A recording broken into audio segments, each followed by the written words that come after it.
네, 오늘 10월 감사의 달 벌써 네 번째 감사의 시리즈로 말씀을 나누고 있습니다. 지난주 다니엘의 감사 기도에 대한 말씀을 나눴는데 오늘은 하박국의 감사 기도라는 제목으로 오늘 말씀을 나누겠습니다.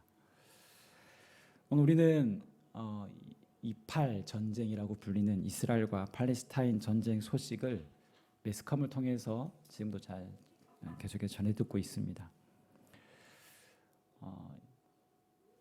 하마스의 침략으로 시작된 전쟁으로 이스라엘이 피해를 입었죠. 200명이 넘는 민간인들이 처참하게 인질로 끌려가고 또 수많은 사람들이 사살당했습니다. 하마스에 대한 그 보복으로 이스라엘이 지금 가자 지구를 초토화시키기 위해서 대대적인 공습이 계속되고 있고 포격이 계속되고 있습니다.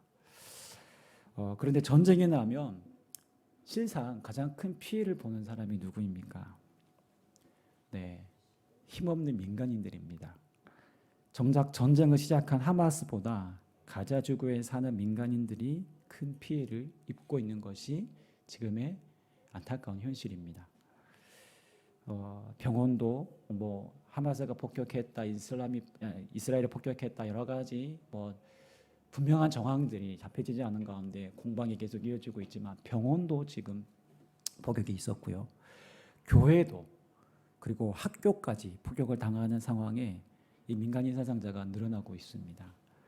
지금 이미 양쪽 다 해서 5천 명이 넘는 사상자가 나왔다라고 이야기하고 있습니다. 오늘 우리는 이런 전쟁으로 고통받는 이들을 생각하면 이런 생각을 합니다. 왜 하나님께서 선하시고 의로우신데 세상이 이렇게 돌아가는 것을 왜 하나님은 그저 방치하고 계시는가? 왜 악인들이 설치는 것을 보고만 계시고 오히려 잘못도 없는 자들이 피해를 당하는 것에 왜 하나님은 아무런 반응도 하지 않지? 힘없는 여인들이 아이들이 죽어가고 있는 이 사태를 보고 있는 오늘 우리 입장에서 이런 의문이 듭니다. 왜 불법을 저지른 악인은 아무렇지도 않고 때로는 잘 되고 때로는 법대로 정직하게 살려고 하는 사람들은 왜 고통을 당하는 현실인가? 우리는 이런 의문을 가지게 됩니다. 오늘 본문의 저자인 하박국이 바로 이 질문을 하나님 앞에 하고 있는 것입니다. 하박국이 살던 시대적 상황이 어떠했습니까?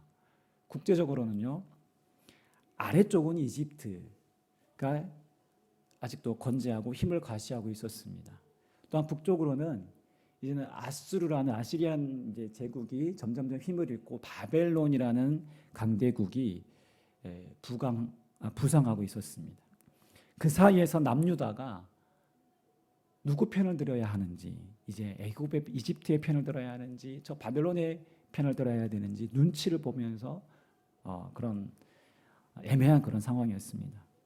그리고 내부적으로는 하나님 중심의 신앙을 개혁했던 요시야 왕이 이집트와의 전쟁에서 갑자기 무참하게 전사당합니다. 뭔가 신앙의 개혁을 일으키며 영적으로 든든히 세워져 가는 것 같았는데 나라가 위기의 상황으로 갑자기 돌변해 버립니다.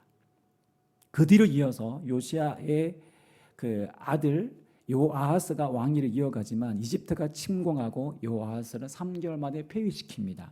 그리고 그 동생 요야김을 이제 왕으로 세웁니다. 그런데 이 요야김은 어떤 왕이냐? 므낫세 아시죠? 아주 폭군이고 악한 왕입니다.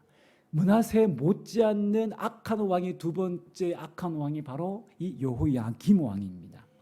온갖 더러운 우상 숭배하고 나라를 부패와 폭력과 탐욕과 불의와 악의가 가득한 세상으로 몰아가게 했습니다. 기록에 의하면 이 여호야김 왕은요, 선지자까지도 무참하게 죽였던 잔인한 그런 왕이었습니다. 그렇게 하박국 입장에서 볼 때 이 나라의 형국이 아무런 소망도 보이지 않는 암담하고도 정말 절망적인 그런 상황이었던 것입니다. 그리고 예레미야를 통해 바로 하박국이 예레미야와 동시대에 활동했던 남유다에서 활동했던 선지자였습니다. 예레미야를 통해서 남유다가 저 잔인한 더 사악한 바벨론에게 망할 것이다라는 예언의 소식을 듣습니다. 이 모든 상황이 하박국이 볼 때 너무 불공평한 것 같고 부당한 것 같고 억울하고 못마땅한 상황인 것입니다. 그래서 하박국 선지자는 이 불의한 세상, 악이 판치는 세상을 향해 왜 하나님은 아무런 일도 행하지 않으십니까? 라고 호소하고 있는 것입니다. 보면 한번 우리가 1장의 말씀을 한번 잠시 살펴볼 텐데요. 우리 1장 3절과 4절을 한번 제가 읽어보겠습니다. 어찌하여 나로 불의를 보게 하십니까? 어찌하여 악을 그대로 보기만 하십니까? 약탈과 폭력이 제 앞에서 벌어지고 다툼과 시비가 그칠 사이가 없습니다. 율법이 해이하고 공의가 아주 시행되지 못합니다. 악인이 의인을 협박하니 공의가 왜곡되고 말았습니다. 선이 이기는 것이 아니라 악이 선을 이기는 무법천지와 같은 그런 악한 세상을 향해, 이 고통당하는 현실을 향해 하박국이 하나님께 불만을 토로합니다. 그는 왜 하나님께서 악과 고통을 방관하시는지 묻습니다. 하박국 선지자는 도무지 자기 머리로는 이해되지 않는 이 현실 앞에서 이렇게 불평하고 하나님께 원망하고 있는 것입니다. 도저히 하나님을 이해할 수가 없는 것이죠. 오늘 우리가 사는 이 세상도 불의가 판을 치는 세상이지 않습니까? 만약에 누군가 이 땅에서 부자가 되는 방법을 이렇게 소개한다고 합시다. 여러분, 부자가 되는 방법 제가 알려드리겠습니다. 잘 들어보십시오. 정직하게 매일매일 땀 흘려 부지런히 정당하게 또한 정직하게 하루하루 일하면, 여러분 10년만 그렇게 일하면 반드시 부자 될 수 있습니다. 네, 라고 말한다면 여러분 비웃지 않겠습니까? 누가 이 제안을 그렇구나, 나도 그렇게 해봐야 되겠지, 나도 부자가 돼야 되겠다, 성실하게 일해야겠다 라고 누가 그렇게 다짐하겠습니까? 오히려 그 반대입니다. 그럼 청문회 인사를 검증할 때 자주 등장하는 것이 무엇입니까?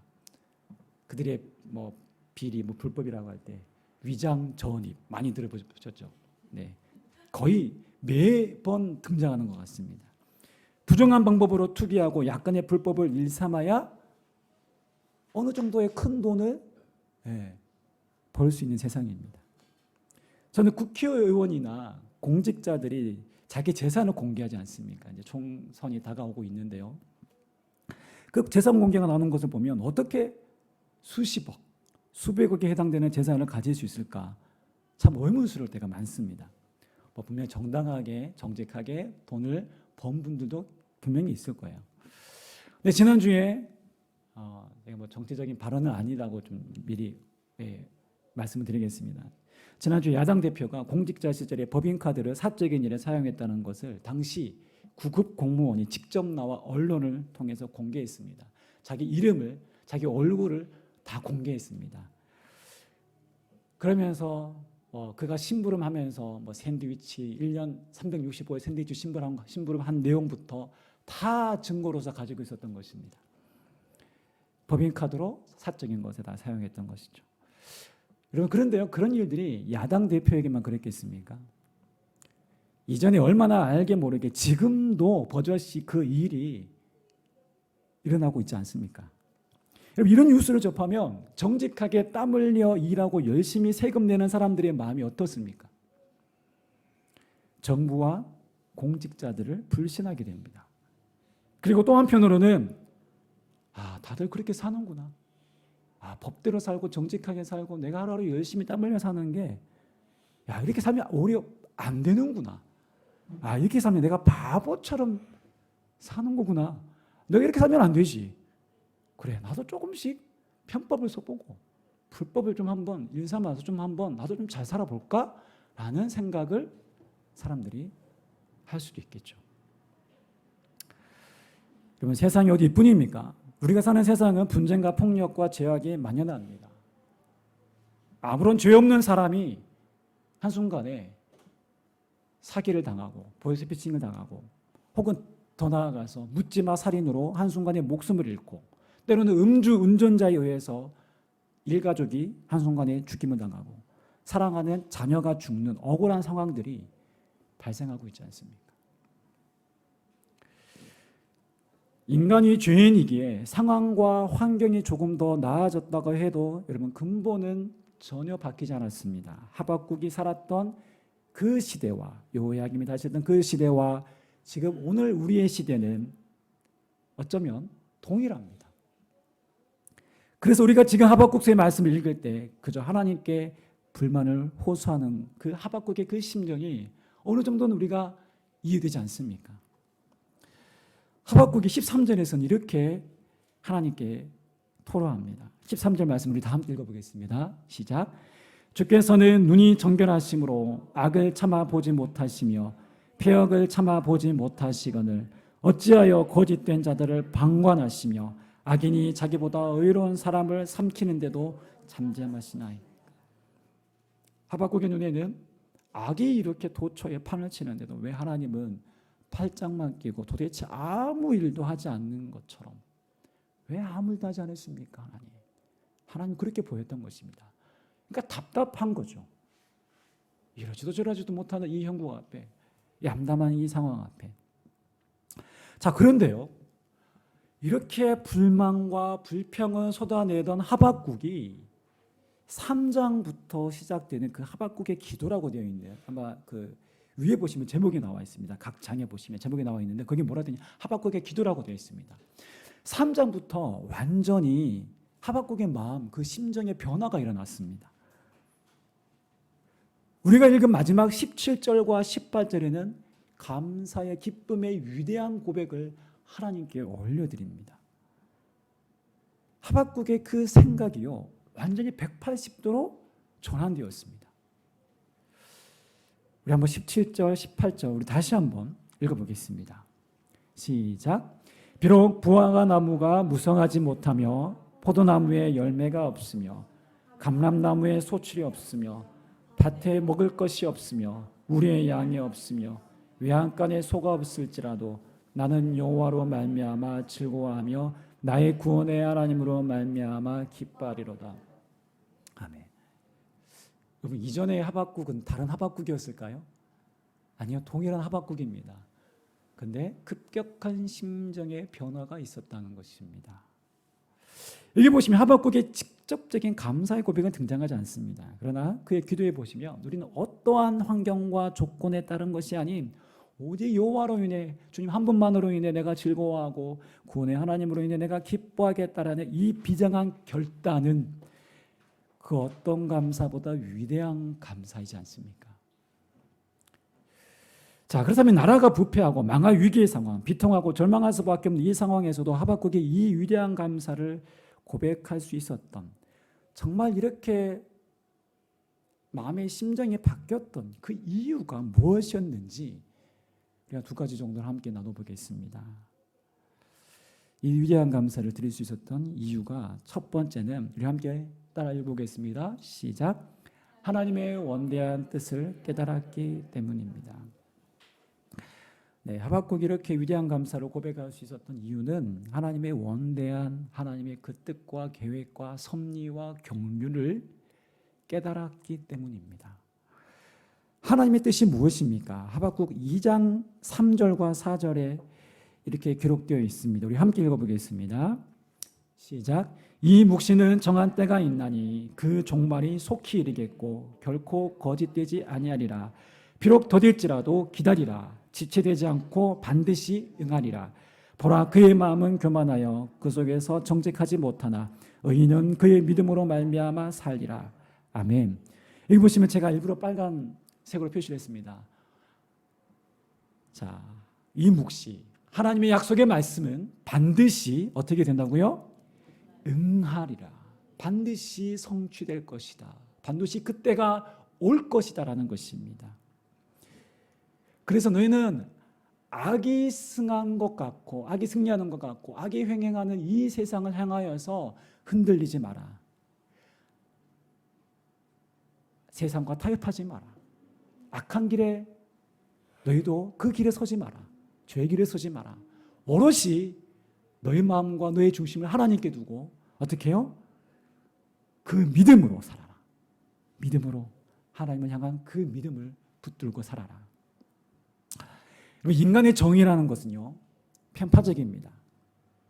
아무리 인간이 공평과 정의를 외친다고 한들 정말 그것이 순도 100%의 완전한 정의가 실현될 수 있을까요? 그렇지 않습니다.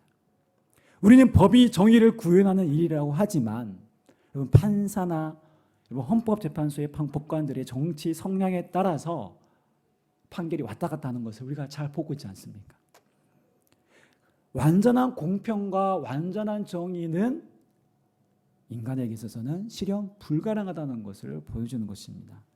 그러나 하나님의 정의와 하나님의 공의는 우리의 생각과 다릅니다. 하나님의 정의는 완전합니다. 그분의 뜻은 반드시 이루어질 것입니다. 악에 대한 완전한 심판도 반드시 이루어질 것입니다. 우리가 이 하나님의 완전한 정의를 믿는다면 불의한 세상을 한탄하는 원망 따위에 우리의 마음이 사로잡히지 않을 수 있는 것입니다. 그런데도 불구하고 우리가 이 땅의 현실을 살아가다 보면 이 믿음과 오늘 현실이라는 이 사이에 이 간격, 이 괴리감이 너무 크게 느껴지지 않습니까? 말씀을 보면 그렇지. 하나님의 약속을 내가 믿고 살아야지. 내가 이 말씀 붙들고 살아야지라고 하면서도 오늘 눈앞에 보이는 문제 앞에, 현실 앞에서 마음이 무너지기도 합니다. 그래서 말씀에서 멀어지기도 하고 하나님에 대해서 야, 하나님은 정말 이상적인 분이시야. 하나님은 현실적이지 않아. 하나님 마치 뜬구름 잡는 분이라고 그렇게 치부해버리기도 합니다. 그러나 그렇지 않습니다.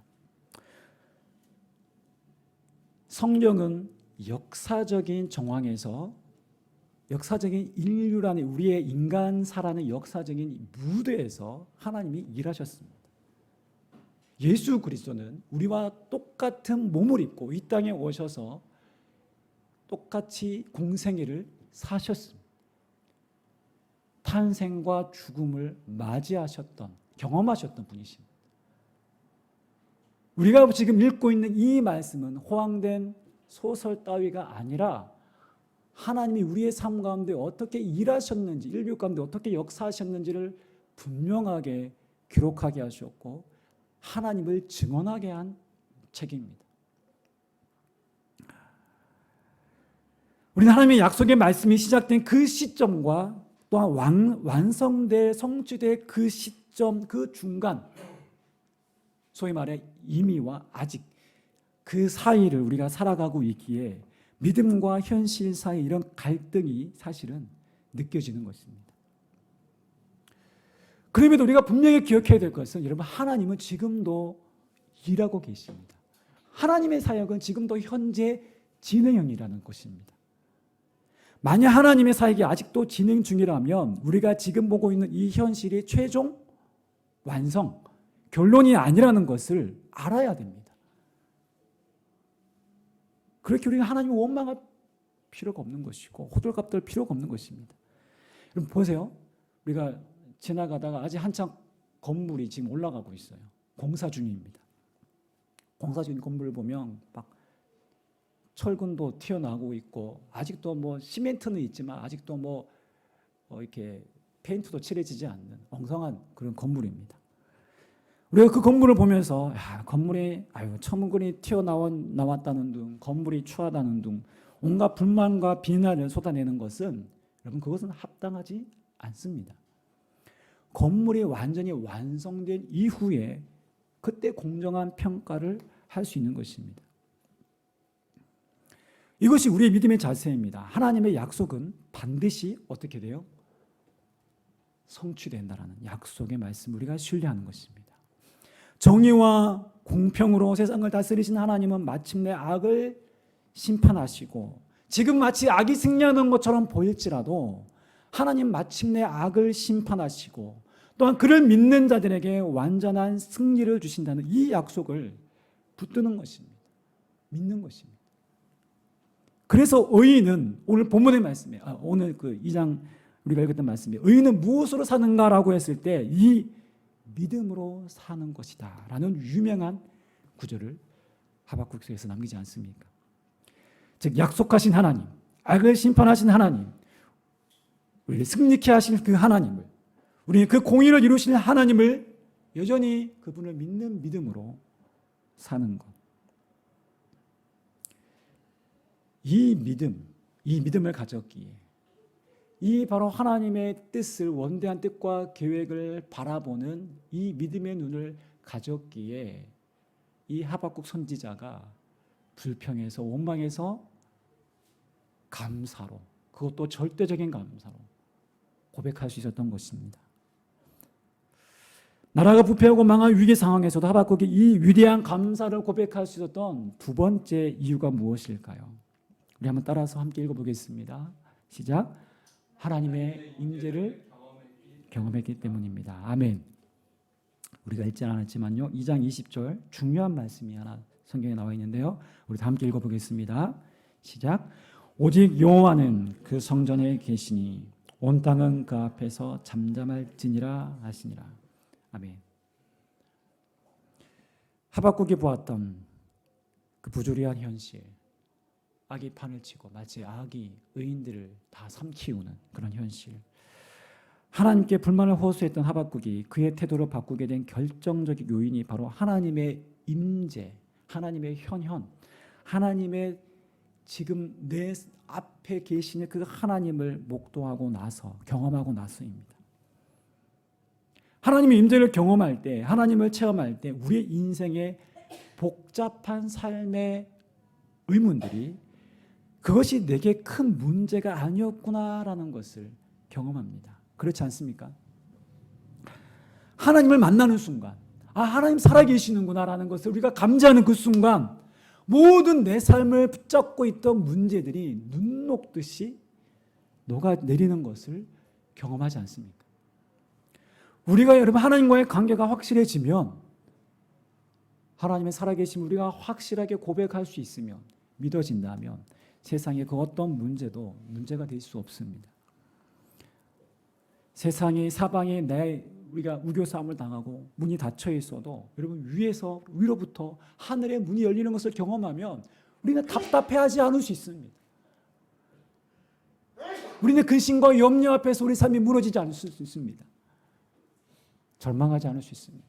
오히려 그 억울하고 때로는 답답한 현실과 고통과 절망뿐인 그 세상에서도 우리는 소망을 외칠 수 있습니다. 그런데요, 하나님을 경험하지 못하면, 하나님의 임재를 경험하지 못하면, 하나님의 살아계심을 인정하지 않으면 늘 문제를 끌어안고 사는 것이 되어버립니다. 욥이 자신의 풀리지 않는 고난의 문제 앞에, 해답이 없는 자신의 처지와 상황 앞에서 얼마나 하나님께 긴 항변을 합니까? 그런데 그 모든 신경 쓰지 마시고 집중해 주시기 바랍니다. 그 모든 복잡한 문제도요, 하나님의 임재, 그분의 나타나심 앞에서 욥은 더 이상의 할 말을 잃어버립니다. 그리고 그는 이렇게 고백합니다. 우리 한번 다 함께 욥기 42장 5절 말씀 읽어보겠습니다. 시작. 내가 주께 대하여 귀로 듣기만 하였사오나 이제는 눈으로 주를 보았나이다. 아멘. 이전에 욥이 하나님을 몰랐을까요? 아니요, 하나님을 알았습니다. 욥은 그 누구보다 하나님을 경외하고 그의 모든 삶의 원칙들을 늘 하나님 앞에서, 코란데오의 신앙을 누구보다 철저하게 살아왔던, 정말 경건으로 따지자면 욥을 따라갈 만한 사람이 없는 당대의 거룩한 경건한 사람이었습니다. 그가 하나님 몰랐던 것 아니었습니다. 하나님을 알았습니다. 그러나 그가 고난당한 이후에 그의 삶은 송두리째 고난 앞에 무너졌습니다. 왜 하나님 나를 이렇게까지 하시나? 아마 하나님에 대해서 처음엔 하나님께 감사했지만 시간이 지나면서 그 하나님 앞에 자신의 억울한 삶을 토로합니다. 원망합니다. 그러나 그가 하나님의 임재하심, 하나님의 말씀하심을 통하여서 하나님의 살아계심을 목격하고 하나님이 나에게 말씀하신 그 하나님을 현현을 경험한 이후에 내가 죽게 되어 이제까지 내가 귀로 듣기만 주님 알았사오나 이제는 눈으로 주를 봅니다라는 이 놀라운 고백을 하는 것입니다. 이것은 단순한 이해 정도를 넘어서 하나님의 살아계심을 목도하고 그분을 진정 만났을 때 터져나오는 삶의 고백이었습니다. 여러분, 이 믿음의 눈이 열려야, 이 하나님의 임재하심을 경험해야 우리가 어떠한 상황에도 어떠한 조건과 상황에서도 내 삶에 무너졌다고 하는 그 순간에서도 우리는 나는 여호와를 인하여서 즐거워하고 나를 구원하신 그 하나님으로 인하여서 나는 기뻐하노라 라고 고백할 수 있는 것입니다. 이 감사를 할 수 있는 것입니다. 제가 뭐 자주 얘기하는 거지만 저의 가장 불운한 시절은 청소년 시절이었습니다. 청소년 우울증에 걸렸던 것 같습니다. 정말. 네. 친구들을 만나도 별로 뭐 즐겁지가 않고 학교 가도 즐겁지가 않고 사는 낙이 없었습니다. 집안은 소란스럽고 시끄럽고 늘 부모님과의 갈등, 그 답답한 그 마음이었는데 그 10대 청소년 때 제가 하나님을 만나고 하나님 살아계시는구나. 뭐 누가 돌아가서 이렇게 막 우는 것도 아닌데 내 눈에 눈물이 펑펑 쏟아지고 막 하나님이 살아계심이 막 느껴지는데요. 그때 하나님을 처음 만난 이후로 제 삶의 문제가 그 문제를 뛰어넘는 믿음이 생겼습니다. 그때부터 지금까지 줄곧 하나님의 살아계심을 단 한 번도 부인해 본 적도 없고 부인할 수 없습니다. 제가 처음 소명을 받고 신학교에 갈 때도 하나님 살아계심을 정말 전율적으로 경험했습니다. 나 같은 인간을, 나같이 부족하고 아무것도 아닌 내 인간을 하나님 사랑하시고 하나님 나를 사용하신다고? 이 감격과 이 기쁨은 말로 표현할 수 없었습니다. 내가 원하는 것을 얻는 것과 내가 원하는 대학에 들어가는 것, 그것과 비교할 수 없는 하나님 주시는 만족과 기쁨이 있었습니다. 그래서 정말 저는 이 사박국의 이 3장 17절 18절의 이 고백이 정말 저의 고백이라고 저는 당당하게 말할 수 있습니다. 난 여호와로 말미암아 즐거워하며 나의 구원의 하나님으로 말미암아 난 기뻐할 수 있습니다. 주님, 기뻐할 수 있습니다. 하박국도 바로 이 하나님의 임재를 경험했습니다. 성전에서 하나님의 임재를 경험하고 나서 그의 구체적인 반응이 본문 16절에 이렇게 기록하지 않습니까? 우리 한번 다 같이 읽어볼까요? 시작. 그 소리를 듣고 나의 창자가 뒤틀린다.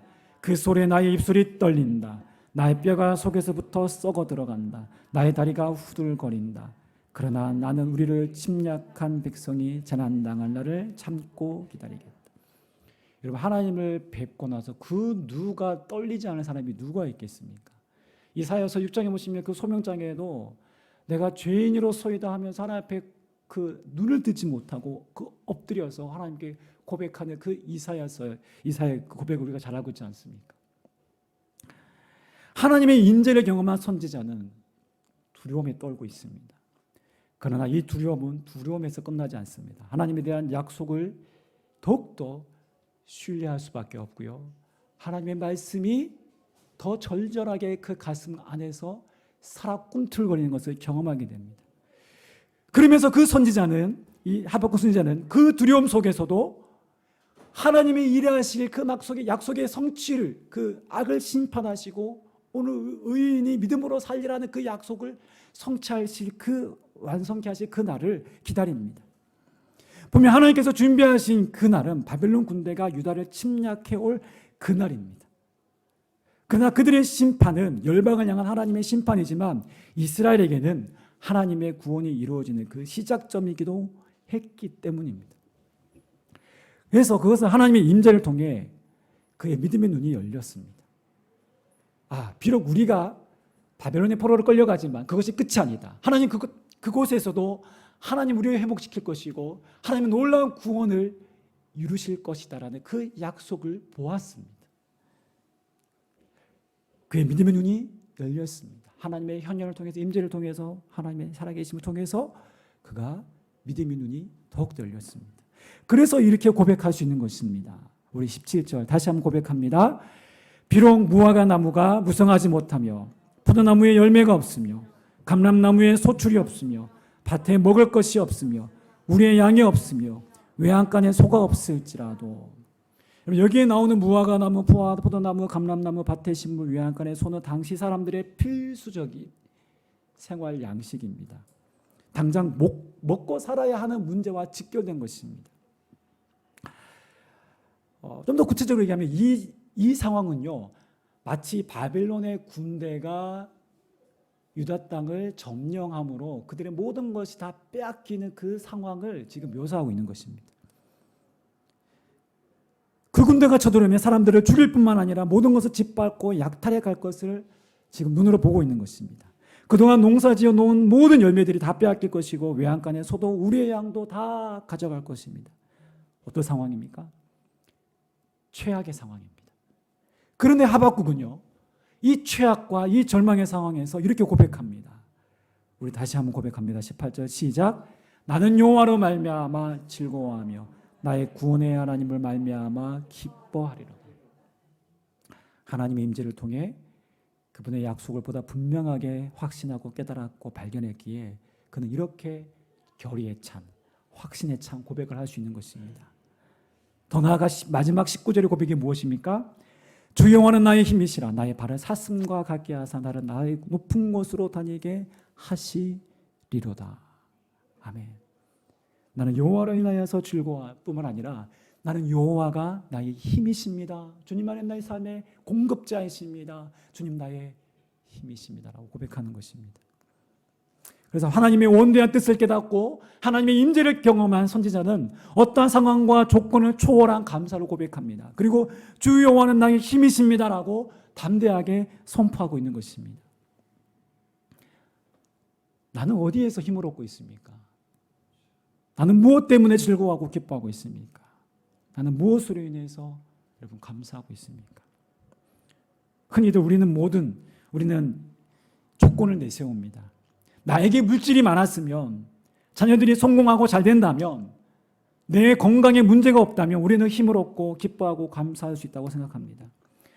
그런데 아무리 이 조건이 이루어진다 하더라도 여러분, 이 모든 것은 결국 다 한순간에 사라질 것들입니다.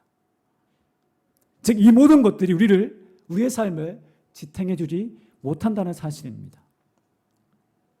꿈꿨던 결혼 생활이었는데 생각처럼 결혼 생활이 만족스럽지 않을 수 있습니다.